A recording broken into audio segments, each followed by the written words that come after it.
Hi Video Diary. I had an interesting time a couple of days ago on the first visit for the Roche Generation HD1 clinical trial. That's that gene silencing trial that Roche are running around the world. The screening visit, yeah, it was good. I went through did go through like a medical history assessment and sort of drugs and a neurological test and those kind of things, what your medication status is, things like that, and asking a variety of questions and things that are pertinent to the inclusion and inclusion criteria for the clinical trial. I also had like an ECG and vitals assessed and blood taken and so forth. I've got the second and final screening visit is a week on Friday, on the 16th of August. That's they're going to have an MRI there, and also going to sort of hand out the very similar the smartphone and smartwatch combination that I've already been using on the Roche Digital HD trial. I don't know if I told you about that. That was it's got a smartwatch on the wrist measuring sort of your kind of movements and whatnot, and they give you a dedicated smartphone that you carry around with you, and you perform a variety of tests on every day relating to sort of HD and whatnot. So it's obviously something Roche have developed that approach because that's what they're using on the gene silencing trial. So I will be able to do those two things at the same time. So when I go in on the date for the MRI scan, I'll take back, going to go hand back my digital HD equipment and swap it for the gene silencing generation HD equipment. Well, interestingly, about MRIs, years ago I was part of a research study called Track HD, which was identifying biomarkers for HD. And MRI was found as being a reliable way of monitoring the progression of somebody with HD. Essentially, the damage that's being done to the brain by the toxic form of the huntingtin protein is basically, it could be visualized on an MRI as like a hole, and it gets bigger over time in a predictable way, and enables you to compare progression between HD patients and also within the same HD patient.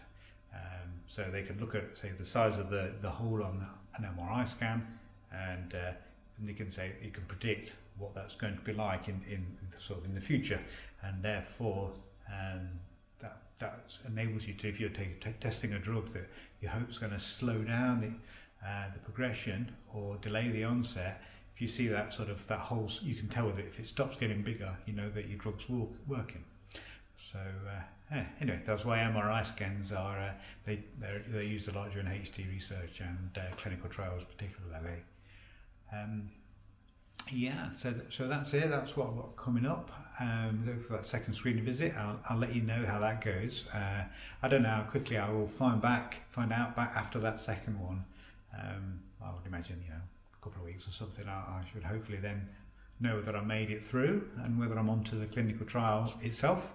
And the clinical trial is going to, if it sort of goes ahead, what that will be is that the drug, which is a small piece of artificial DNA.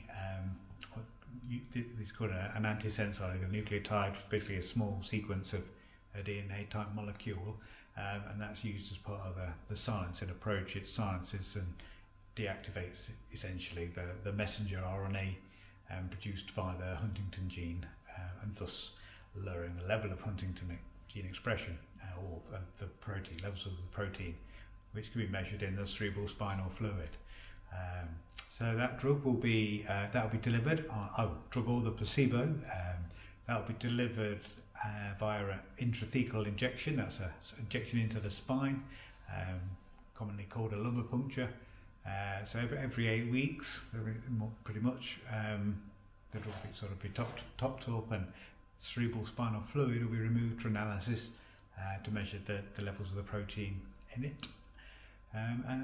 Yeah, and there we go. And I think it's about it's like a sort of a 2-year testing process. That's how long it would take. That might involvement would be. And they are continuing to recruit for the trial. So for the roughly approximately, let's say a year, the next 12 months time, they'll be recruiting additional people. So after that 12 months time, that's when they're recruiting somebody, and they will have 2 years themselves for the full trial, if that can sort of make sense. That's kind of how that works.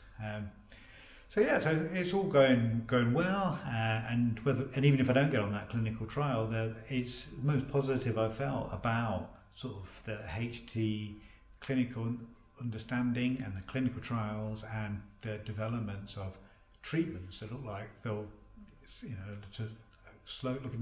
hopefully they'll slow the progression and even roll back symptoms a small amount.